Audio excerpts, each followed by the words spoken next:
Seorang bidan di Mamuju terpaksa ditandu dengan kain sarung akibat infrastruktur jalan yang rusak. Video ini viral dan menuai keprihatinan.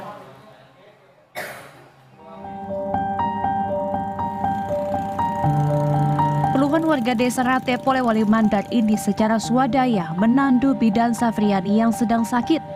Bidan Safriani terpaksa ditandu menggunakan kain sarung seadanya menuju rumah sakit kota. Bidan desa ini ditandu warga sejauh 23 km akibat akses yang rusak parah sehingga tidak dapat dilintasi oleh ambulans. Berdasarkan diagnosa sementara, bidan Safriani menderita kelainan fungsi otot. Karena kondisi saya pada saat itu sangat nyeri semua seluruh tubuh, Pak. Kemudian kan kalau naik mobil itu goyang, Pak. Jadi saya tidak mampu.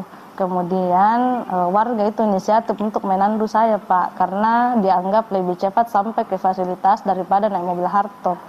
Mengingat jalanan itu sangat sulit, aksesnya juga sangat sulit, Pak. Makanya saya ditandu di situ, Pak. Itu berapa jaraknya tandu? Iya, kalau tidak salah, Pak, kurang lebih 23 kilo, Pak, dari desa Besuangin, dari desa Rate, Besuangin sampai di Lombongan, Pak, di Jalan Poros. Itu berapa lama perjalanan? Kalau kemarin itu sekitar 5 jam ditandu, kemudian sampai di rumah sakit itu sampai 10 jam. Kenapa lama, Pak? Karena kan saya tidak naik ambulans, tidak pakai ambulans. Saya menunggu mobil yang lewat, Pak. Jadi artinya mobil pribadi, jadi agak lama di jalan, Pak. Bidan Safriani telah belasan tahun mengabdi di desa Rate.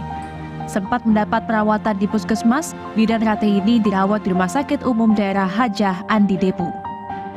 Aisharudin Arbab, Polewali Mandar, BTV.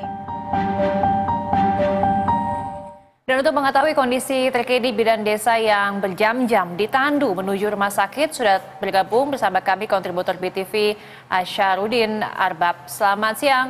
Aisyar, bisa dijelaskan seperti apa saat ini kondisi terkini dari bidan Safriani? Ya, saat ini kondisi bidan Safriani yang telah menjalani perawatan di Rumah Sakit Hajah Andi Depok sudah mulai membaik, di mana setelah beberapa hari menjalani perawatan di rumah sakit, bidan tersebut sudah mulai bisa berkomunikasi dengan keluarga dan sudah bisa bangun dari tempat tidurnya. Di mana sebelumnya bidan ini mengalami kelumpuhan otot sehingga terpaksa dia harus dibawa ke rumah sakit untuk menjalani pemeriksaan. Oke, baik.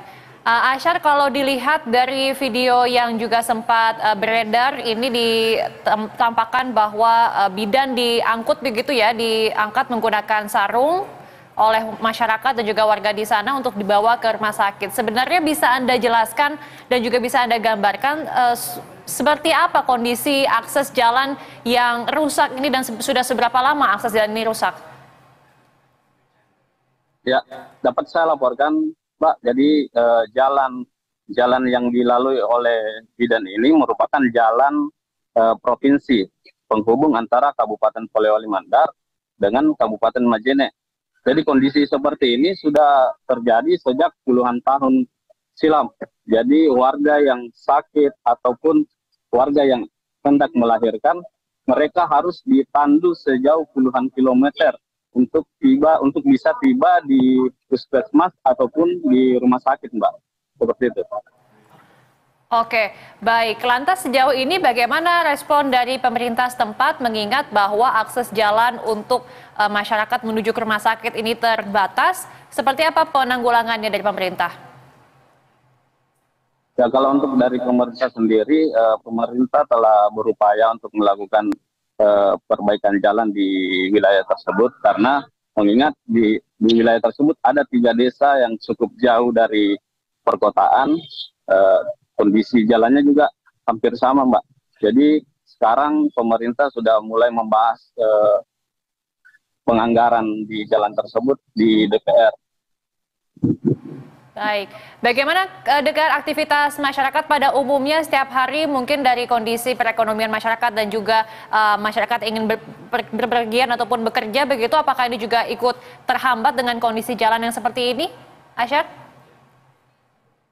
Ya, betul sekali Mbak. Jadi warga di 3 desa ini ketika akan beraktivitas ataupun keluar dari perkotaan, mereka harus menggunakan motor yang dimodifikasi khusus ataupun mobil hardtop yang mereka gunakan, dan terkadang mereka harus membayar lebih jika ingin mengangkut barang ataupun sembako dari perkotaan menuju desa mereka, Mbak. Mereka harus membayar uang transport itu hampir sekitar 1 juta sampai 1.500.000, Mbak. Oke, baik. Semoga hal ini kemudian menjadi perhatian untuk pemerintah setempat untuk dapat segera memperbaiki jalan dan memperbaiki akses untuk masyarakat bisa berpergian di sana. Terima kasih atas informasi dan juga laporannya kontributor BTV Asharuddin Arbab. Selamat bertugas kembali.